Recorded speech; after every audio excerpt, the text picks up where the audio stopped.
Hello दोस्तों, जय श्री राम।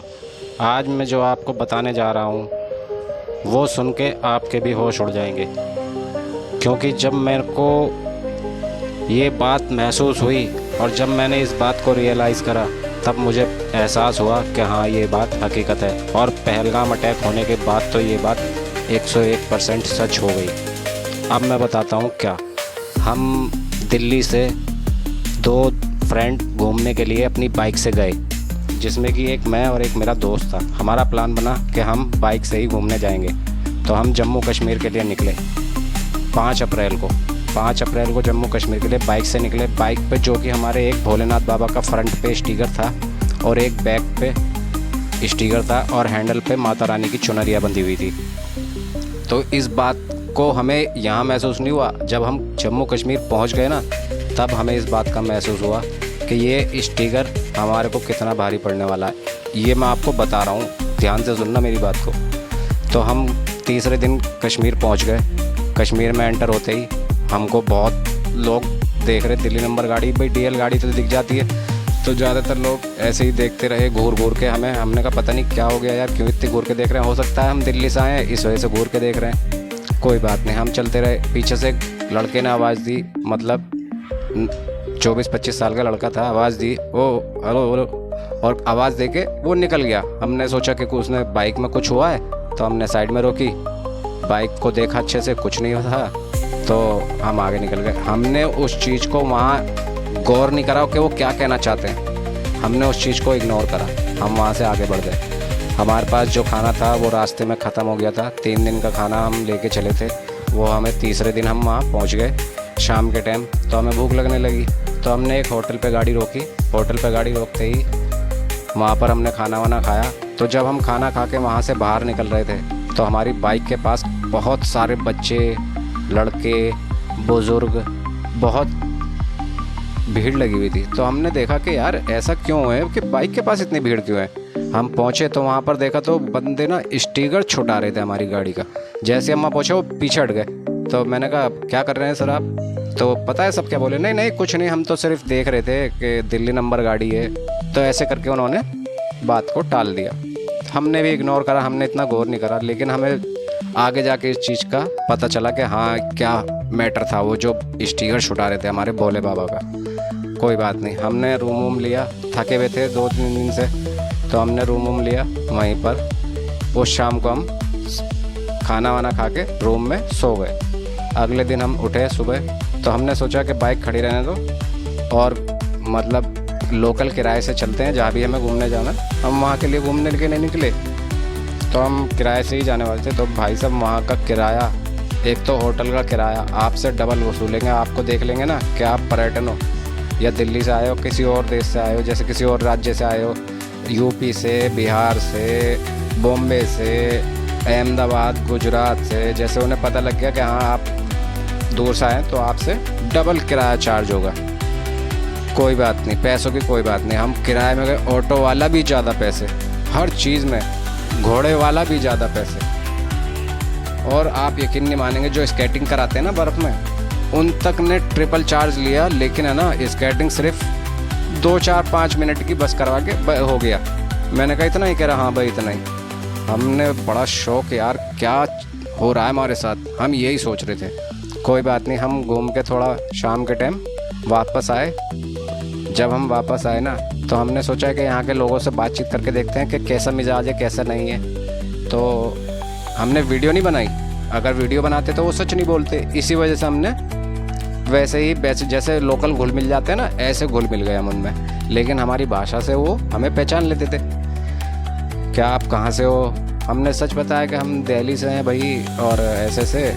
तो वो तो सच बोलेंगे ही जब कोई कैमरा नहीं है। अब मैं उनकी सच्चाई बताता हूँ आपको। जब हमने पूछा ना, यार अब आप इंडिया का हिस्सा हो, आपको कैसा लगता है? तो तुरंत वहाँ पर क्या बोलते हैं कि हम इंडिया का हिस्सा नहीं हैं, हम कश्मीरी हैं। ये बात सुन के मेरे को बहुत तगड़ा शौक लगा कि यार यहाँ ये क्या कह रहे हैं। तो मैंने कहा सर आपको ये बिल्कुल भी नहीं लगता कि आप इंडिया का हिस्सा हो? कह रहे नहीं, हम कश्मीरी हैं और सिर्फ कश्मीरी। तब मेरे को ये एहसास हुआ कि हो सकता है गुस्से में बोल रहा हूँ, गवर्नमेंट से कोई नाराज़गी हो सकता है, लेकिन नहीं, ऐसा कुछ नहीं था। जिससे भी पूछो सब ने यही कहा। वहाँ के लोगों के दिल में आज भी 70% लोग, जो 70% लोग हैं ना गाइज, वो आज भी पाकिस्तान को ही प्यार करते हैं। जिसमें से 30% ऐसे हैं जो बेचारे आदिल जैसे हैं, जिन्होंने पहलगाम हमले में पर्यटकों की जान बचाई। सिर्फ वैसे 30% आदमी होंगे, 30% भी ज़्यादा ही बता रहा हूँ, बल्कि 20% ही होंगे। 80% लोगों के दिल में आज भी पाकिस्तानी हैं, वो पाकिस्तान से ही प्यार करते हैं। तो वो ना इंडिया से सिर्फ इस वजह से कनेक्ट है कि इंडिया वहाँ पर इन्वेस्टमेंट कर रहा है, डेवलपमेंट कर रहा है। इस वजह से वो इंडिया को, जब कैमरे पे बोलते हैं ना, आपने देखा होगा कैमरे पे कितनी बड़ी बड़ी बात है कि आप आतंकवादियों को यहाँ लाओ, हम ये कर देंगे, वो कर देंगे। पहलगाम अटैक्स में जो थे उन्हें कहते हैं हम यहाँ लाओ, ये कर देंगे, वो कर देंगे। वो सब एक झूठ है कैमरे पे बोला हुआ। क्योंकि कैमरे पे जो लोग बोलते हैं ना और पीछे जो बोलते हैं, इनके दो चेहरे हैं। मेरी बात को यकीन मानना और दिमाग में बिठा लेना, इनके दो चेहरे हैं। कैमरे पे कुछ और पीछे कुछ और। पीछे आपको इस तरह से ट्रीट करेंगे जैसे आप कोई दूसरे रिलीजन से हो। मतलब आपको कोई वो नहीं है, कोई रियलिटी नहीं दी जाएगी, ना कोई इज्जत दी जाएगी। कभी आप ये सोचो, ये गलत जो कैमरे बोलते हैं वो पीछे बिल्कुल झूठ है। जो कैमरे पे बोलते हैं ना, ये बिल्कुल 101% झूठ बोलते हैं कश्मीरी जितने भी हैं। सिर्फ मैं उन 30% से शुक्रिया कहता हूँ जो ऐसे हैं बेचारे, जो बहुत ही मानते हैं इंडिया के, कि इंडिया ही हमारा सब कुछ है। 30 या 20% लोग हैं सिर्फ वो, नहीं तो 70-80% लोग जो हैं वो पाकिस्तान के ही फेवर में हैं और पाकिस्तानियों को ही मानते हैं। और सबसे मेन बात यही है क्या,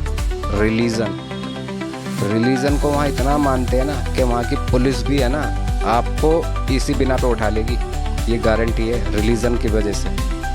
आपने देखा होगा कुछ दिन पहले एक एक्स मुस्लिम सलीम जी थे जो वहाँ घूमने के लिए गए थे, तो उनके साथ उनके 2 फ्रेंड और थे, वो दोनों भी एक्स मुस्लिम थे। मतलब तीनों जने ये एक्स मुस्लिम वहाँ घूमने के लिए गए थे। तो वहाँ पे इन्होंने एक सिर्फ मुश्किल से 10 या 15 सेकंड का वीडियो शूट करा था।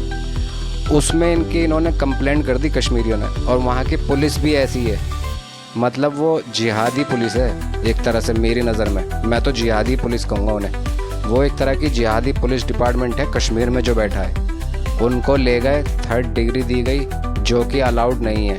3rd डिग्री सिर्फ उसी पे अलाउड है जैसे कोई दूसरे मुल्क का स्पाई होता है ना, उसे अरेस्ट कर लिया, सिर्फ उस पे अलाउड है। अपने देश के सिविलियन पे कभी अलाउड नहीं होती है 3rd डिग्री। तो सबसे बड़ी उन्होंने जिहादी ये कर दी है जो उन्हें इतनी बुरी तरह से पीटा। अब है ना आपने देखा होगा बंगाल की एक बैरिस्टर है, मैं तो जानता हूँ उन्हें, मैंने उनकी वीडियो देखी है, नाजिया खान इलाही। वो एक एडवोकेट हैं, वो उनका केस लड़ रही है। मैं तो कहता हूँ मेरी दुआएं उनके साथ हैं, वो सच्चाई के लिए लड़ती हैं और ये हकीकत बात है। अब करते हैं टॉपिक पे आते हैं अपने वापस। कश्मीर से जब हमने पूछा तो हमारा दिल घबराने लग गया, हमको डर लगने लग गया कि वहाँ के लोग कैसे बात कर रहे हैं। ऐसी बातें करी हैं कि मैं आपको इस पे नहीं बता सकता। अगर मैं वो बात बताऊँगा ना आपको, तो आपको ऐसा लगेगा कि मैं झूठ बोल रहा हूँ, लेकिन ऐसा कुछ नहीं है। मैं वहाँ खुद गया हूँ और आपको यकीन नहीं आएगा ना तो आप खुद जाके देखना। लेकिन एक रिक्वेस्ट है, आप कभी भी वहाँ फैमिली के साथ मत जाना। आपको यकीन नहीं होगा, फैमिली के साथ जाना बहुत बड़ा रिस्क हो जाएगा। अगर आप जाओ, एक्सपीरियंस लेना चाहते हो, आप अकेले जाओ, घूमो फिरो, लोगों की राय लो, फिर आपको महसूस होगा कि हाँ मैं जो कह रहा हूँ वो एकदम 101% सच बात है। आपने बहुत देखा होगा कि जितने भी वीडियो ब्लॉगर हैं कश्मीरी, वो सब बड़ी इंडिया की अच्छाई करते हैं, लेकिन जब पीठ पीछे होता है ना, तब आप उनको देखना, उनका असली चेहरा सामने आएगा। ये हकीकत बात है। तो हम फिर अगले दिन निकले घूमने। मैंने आज कहीं दूसरी जगह चलते हैं। जब हम दूसरी जगह के लिए निकले तो भाई रास्ते में बैरिकेड लगे हुए थे, पुलिस वालों ने हाथ दिया, दिल्ली नंबर देख के हमने रोक ली। स्टिकर को देख रहे, वो बहुत गौर से, भोलेनाथ बाबा का स्टिकर था, बहुत गौर से देख रहे थे। मैं जब ही समझ गया था कि कुछ बात है। तो सारे डॉक्यूमेंट हमारे ओके थे, बाइक के, हेलमेट भी प्रॉपर था। जब हमने उन्हें कागज़ और लाइसेंस वगैरह सब कुछ दिखा दिया, तब भी वो हमसे 500 की डिमांड करते हैं, जो कि हम दे देते हैं। क्योंकि हम जानते हैं यार पुलिस वाले रोकते हैं तो अपना खर्चा पानी चाहिए उन्हें, तो उनको दे दिए 500। हम वहाँ से आगे चले गए। वहाँ घूम घाम के आए। जब देखा हमने आके वापसी, तो जहाँ हमारी बाइक खड़ी थी उस पर न आगे के फ्रंट पे से स्टिकर गायब था। अब आप सोच सकते हो कि वहाँ के लोगों में कितनी नेगेटिविटी है। अब आप इसी चीज़ से अंदाज़ा लगा सकते हो। तो गाइज़, मैं तो आपसे यही कहना चाहूँगा, जब भी आप जम्मू कश्मीर घूमने जाओ तो बहुत एहतियात से और बहुत ही संयम और दिमाग के साथ चलना। ये नहीं कि आप टीवी में देख रहे हो कि यार वहाँ के लोग तो बहुत पसंद कर रहे हैं कि आप घूमने आओ और ये और वो, हम तो ऐसा कर देंगे, 50% डिस्काउंट देंगे, हर चीज़ में किराया फ्री कर देंगे। ऐसा कुछ नहीं है। ये सिर्फ टीवी पे बोलते हैं। आप पीछे जाओगे किराया भी डबल वसूलेंगे आपसे, ठीक है। और मेन आपको ट्रीट भी उस तरीके से नहीं करेंगे जिस तरह को पर्यटन को ट्रीट किया जाता है। ये भी सब इनकी चाल है। वो सिर्फ किस लिए कि इंडिया वहाँ डेवलपमेंट करे, सिर्फ इसीलिए है ना ये कश्मीरी इस तरह का बयान देते हैं। सिर्फ आप मेरी बात को नोट करके रख लो। आज की डेट में जब से पहलगाम अटैक हुआ है ना, उसी दिन से मेरे को ये बात सच लगी है। मैंने जो आपसे शेयर करी है ना, एक एक बात हकीकत है। वहाँ को रिलीजन वाइज इतना मानते हैं कि बेहिसाब। वहाँ पर जिहादी जो है ना,